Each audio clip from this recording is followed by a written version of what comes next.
Hello, today we're going to talk about the subjunctive, right? As you can see here, something that's related to a verb and expresses doubt or desire or will. Remember to stop the video if you want to read the whole entry. The subjunctive here, much simpler definition, right? In the form of mood that expresses wishes, possibility, uncertainty. I didn't check it out. Now, what do we talk about when we talk about the subjunctive? Actually, we talk about this as maybe in contrast to the indicative mood, right? But before we get there, there we go, sorry. I'm going to let you read out this entry on your own, right? I'm not going to read it with you, so you can stop the video and read it, possibly maybe at the end, right? Or maybe now, and then you compare it to what we say later. Now, I was telling you that when we talk about the subjunctive, as we noted here, it is in contrast to the indicative mood, right? And before we go there, remember that the verb shows 4 different categories, right? The category of voice, aspect, tense, and mood, right? Voice shows the relationship between the subject and the object and how we view the action as related to the subject. The aspect shows us whether we see the action as durative or perfective, right? The continuous forms and the perfective forms. The tense shows us the relationship between the action and time, whether it's in English only present or past, not the future because it's not part of the verb. And the mood that shows the attitude of the speaker. So when we use the indicative, we talk in factual terms, whereas when we use the subjunctive, we express what is imagined or wished or possible, wishes, possibility, uncertainty, and here doubt, desire, will. So anything that is contrary to fact, right? We also have the imperative, right? Very good. Now, we're going to follow your notes, and every now and then we're going to go for the dictionary. Oh, that's very disgusting. I'm sorry about the ads, right? If I use an ad block, then it has a knock-on effect on many other things, so I don't. So I just ignore them. I don't know if you do, but I do. So let's go back to the subjunctive mood, and then I am going to show you a brief summary of all these structures that, most of the structures that take the subjunctive. By the way, don't forget that C there, right? Very good. All right, so let's go to our dictionary. And I naturally will be following Fowler's notes, right? Frankly, this entry doesn't tell you everything I would like to share with you, and it's a bit messy in my view, because, well, it starts off telling us how we use this mood for what is imagined or wished or demanded or proposed or exhorted, right? And that's why we use verbs like the verb recommend. Please remember only double M, right? I recommend that you do something, right? I recommend the book.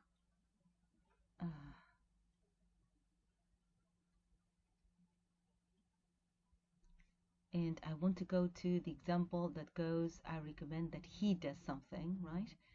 Sorry, here it is. I recommend that he see a lawyer, right? This is British English prefers to insert should, right? Because seeing this form, he see, without the S, is very unusual, right? So that's what we're going to see later, right? That the subjunctive in English can take many, many forms. There's only one verb that really qualifies as the subjunctive, which is wear, when you say if I wear, right? Of course, also was, the was is the informal version, but where is the original, the remnant of the subjunctive in English. Everything else is just something else, right? Some change in the structure. And remember, you can use recommend plus a to infinitive. We recommended you to do something, which is what you cannot do with the verb suggest. You can only suggest doing something, or that someone should do something, right? So it has been suggested that bright children take, that they take. And here, naturally, you can insert should. Yes, that children should take their exams, right? So remember, suggest can never be followed by a to infinitive. Okay, and actually Fowler gives you, or Bertfield gives you many examples, and I really don't want to get into them. It explains how current this is in the US, right? And that is true. Americans use the subjunctive a lot, particularly without should, though the British prefer to insert should. That doesn't mean that whenever you find should, it is British, and when you don't, it is American, right? This is clearly not so. By the way, you have two examples by Anita Bruckner, who's a writer of Hotel du Lac, which won the Man Booker Prize, and so did Moon Tiger by Penelope Lively, which is the next example, right? The examples it was are the examples are it was as if Sally were disturbed, as if she were, right? And Penelope's example would be, better it were just Claudia and me, right? It were, the use of were as the subjunctive. Then he goes on to give you more examples with suggest and demand, and then he explains the use of should, right? To be frank, I'm not going to be following these notes, and then I'm going to go back to point number C on page 747 at the very bottom, right? By the way, he also has an example by Ondaatje, right, who's a very popular writer, the author of The English Patient, Ondaatje. He was born Canadian, but he is of Sri Lankan descent, right? And the example is, it was suggested he wait, that he should wait, right?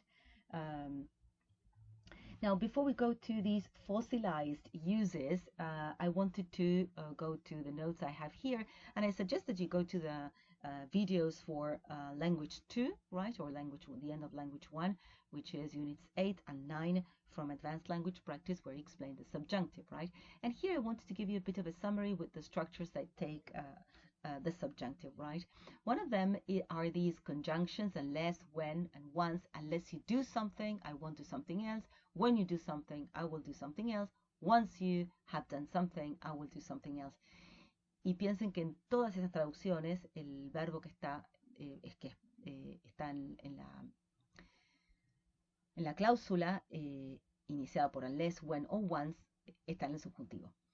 Another form of the subjunctive is, unless I do something, right? Or unless you do something. So in this case, we're using the present simple. The present simple functions as the subjunctive here, right? For me to do something is odd. For you to go there is odd. Well, for me to do, que yo haga algo, right? So in this case, the subjunctive is a true infinitive. It can also be an ing form. Countries receiving money, los países que reciban dinero, right? So that you do something. Para que hagas algo, right? So, infinitive without to.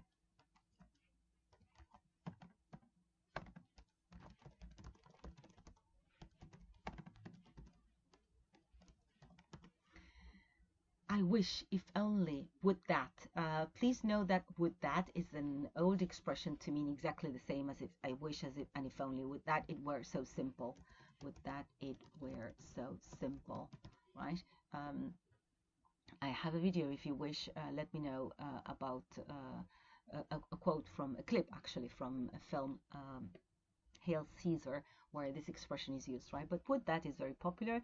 Now, in this case, in order to talk about, to use the subjunctive in English, we use the past simple. If only I had money. I wish I had money. Now, we also use this in conditionals, you know, and in that case, we use the past simple. And remember, we call this the unreal past, because it doesn't refer to the past. It actually it has present time reference, right? So it's a past tense, with present reference. That's why it is in real past. It doesn't really talk about the past. When I say I wish I had money, I wish I had money now, not I wish I had had money yesterday, which is something I could say, so I can also use the past perfect.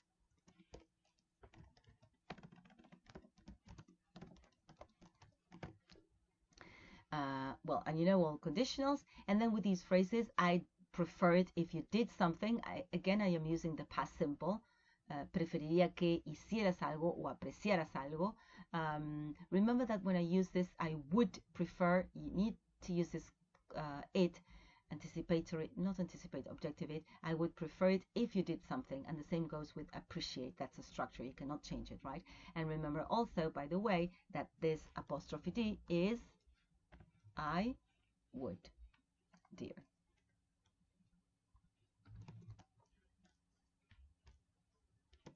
I would.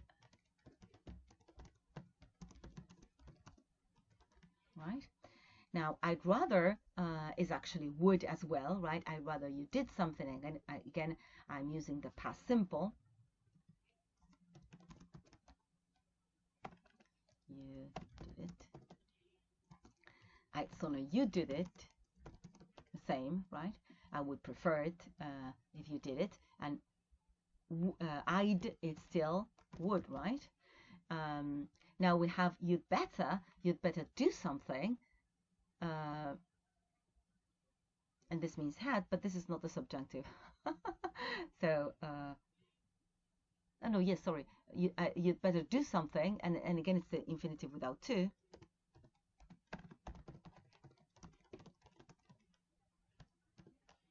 Well, I want the, sorry. I'm very particular about this.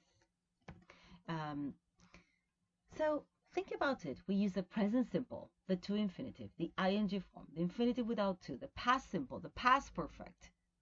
It's insane, right? Clearly, English is at a loss when it has to express wishes, desires. Let's see, let's review that, right? Sorry.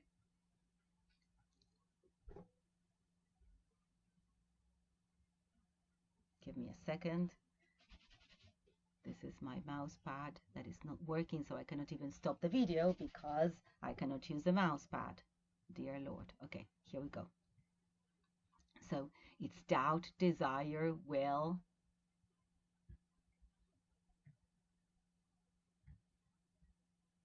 From lexico, with the subjunctive, we express what is imagined, what is wished, or what is possible.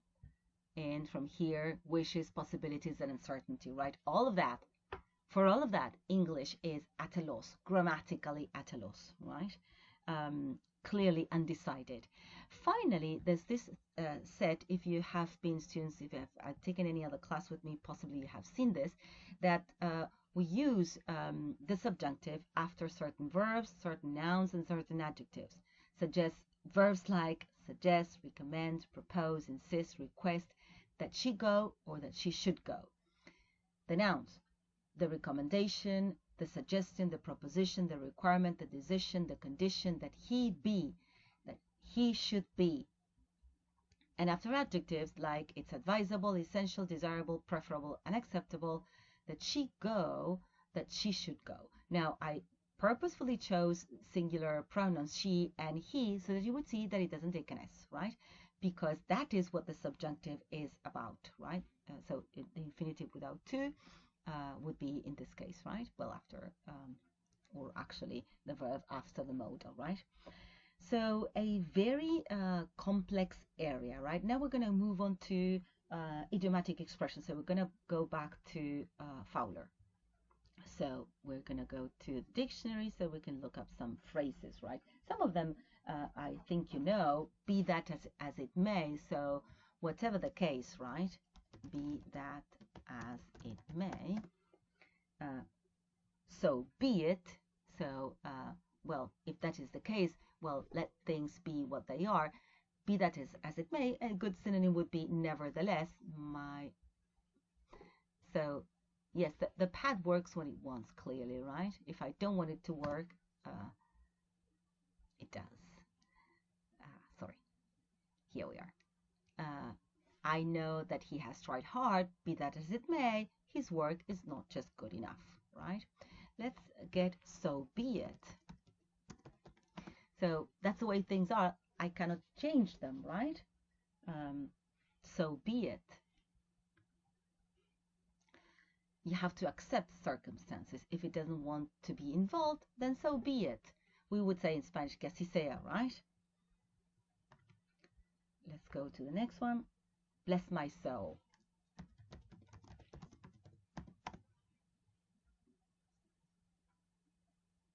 Well, heavenly bless you, but that's more or less the same. Bless you when somebody has sneezed. Bless you, bless him, bless her soul. God bless. Dios mediante, right? That would be, we would say probably in Spanish. Come what may would be very much like be that as it may, right? Whatever happens, it's exactly the same. Come what may.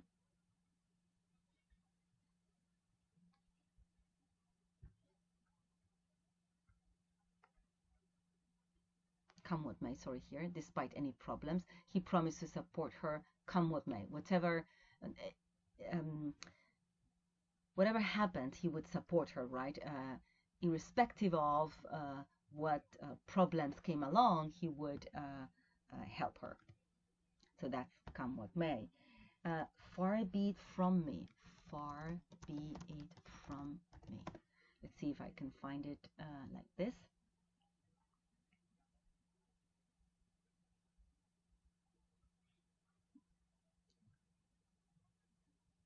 Well, far from clear is not the same. I wanted here. Far be it from me to interfere in your affairs, right? So that's really not what I want to do.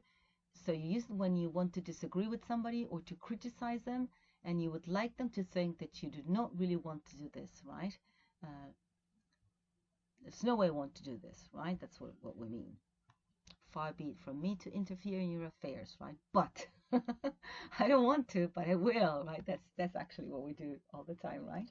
God forbid, heaven forbid, God save the Queen. I know you know these ones. Heaven forbid, Dios no lo permita, right? This is you can also say heaven forfend, God or heaven forbid, or as it says here, forfend, right? Very rarely used. So you hope that won't happen, right? The next one, so help me God, you know, thy kingdom come. Kingdom come. Let's have a look at this one. Heaven help us was quite clear. Long live the Queen is also clear. Let's see.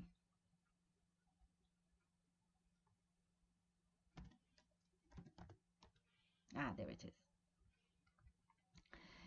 Blow somebody, something to kingdom come, right? So destroy them in an explosion, and then this till kingdom come, or until kingdom come, which means forever, right?